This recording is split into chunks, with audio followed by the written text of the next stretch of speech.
¿Qué tal amigos? Soy Miguel. Hoy vamos a hablar del cuidado de los alevines. Para ello vamos a utilizar una manguera como esta, que puede ser preferiblemente más fina, y un pedazo de esponja común. Vamos a dar un cambio parcial de agua. Aquí tenemos la cría del video de reproducción. Como vemos, el acuario luce fantástico, tal vez debido al sol. Se ve el tono verde del limo. Aún aquí podemos observar que se mantiene hecho el nido que usamos, aún mantiene las burbujas.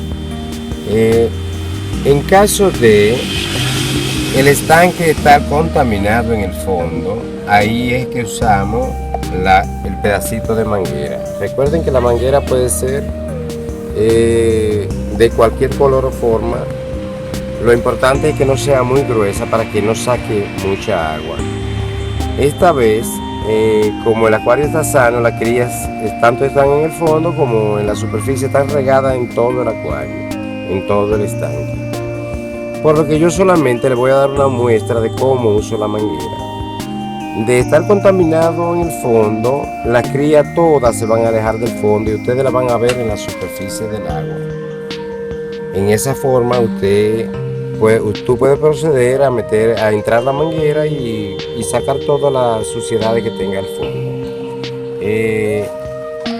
Lo primero que hay que hacer para que esta manguera saque agua es succionar en esta forma.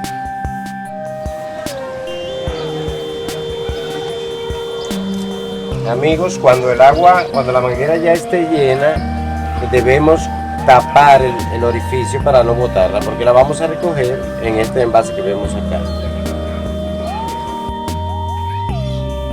Como vemos, la manguera ya está botando agua, pero vamos a usar el dedo para controlar la velocidad de salida o cuando no deseemos llevarlo a una cría. Vamos a enfocar el fondo del estanque. Estas son las impurezas que yo quiero sacar ahora. Por ejemplo, ven cómo se puede alar. Si veo cría, pues la puedo espantar. Primero la empujo para que se quiten, como esa. Y ya que tengo esa impureza sola, pues suelto el dedo para que chupe. En esa forma que lo vamos a hacer. Si todo el fondo está contaminado, ya les dije que las crías no van a estar en el fondo, por lo que ustedes pueden sacar todo el agua sin problema hasta que las crías comiencen a dispersarse. Vamos a ver ahora el método de la esponja.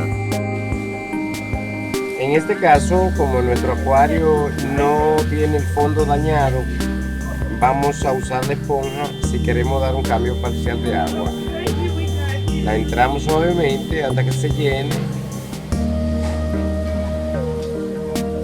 Cuando esté cargada la esponja llena, ya es una gran cantidad de agua la que sacamos con esta esponja. Recuerden que la manguera debe botar el agua que cae en este envase por si se va alguna cría. Si se va alguna cría, pues ustedes la regresen a su estanque. Eso no tiene problema. Así, en esta forma, yo cambiaría toda el agua hasta que quede solo un fondito. Pero no es mi caso en este momento cambiarle todo el agua. Es sencillamente para darle el consejo de cómo yo lo hago. ¿Cómo yo completo el agua de nuevo? Bueno, aquí tenemos esta vasija con agua. Yo no se la vierto de golpe, sino que me la dejo caer en la mano.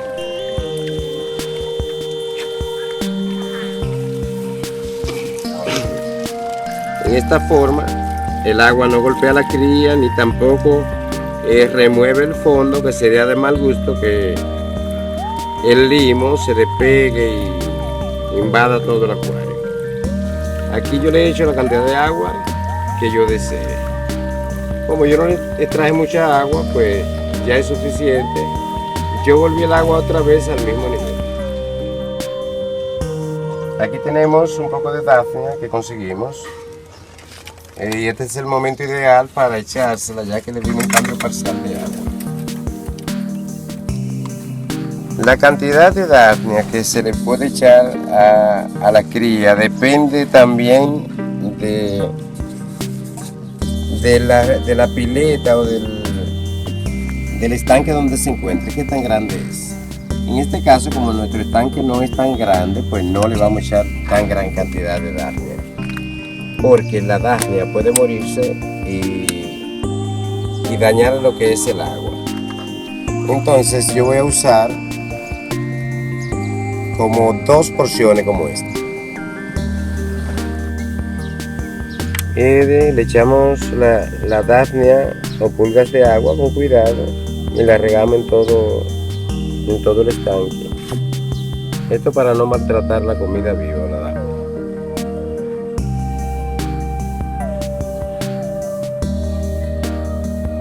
Recuerden, no se le puede echar en exceso porque la Daphnia se van a morir y se van a quedar en el fondo. Chicos, espero saquen algún provecho de estos consejos. Recuerden que pueden hacer sus preguntas y comentarios. Recuerden suscribirse y darle me gusta a los videos. Hasta la próxima.